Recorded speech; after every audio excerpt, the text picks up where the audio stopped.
Hello అండి అందరికీ. ఈరోజు చాలా సింపుల్‌గా బీరకాయ పొట్టుతో పచ్చడి చేసుకుందాము. ముందుగా దాకలో కొద్దిగా నూనె వేసుకొని, కొంచెం నువ్వులు, జీలకర్ర, వెల్లుల్లి, పచ్చిమిర్చి, ఒక్క ఎండుమిర్చి వేసి బాగా వేపుకోవాలి. మూత పెట్టేయాలి చిటపటలాడతాయి కాబట్టి.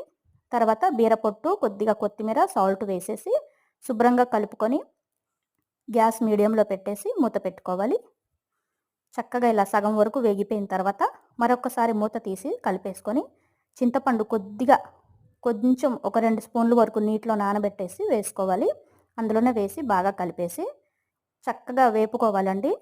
శుభ్రంగా మనకి మాడిపోకుండా వేయించుకోవాలి. తర్వాత చిన్న మిక్సీ జార్‌లో వేసుకొని కొంచెం నీళ్లు వేసుకొని మెత్తగా పేస్ట్ లాగా చేసుకోవాలి. మరీ మెత్తగా చేయొద్దు.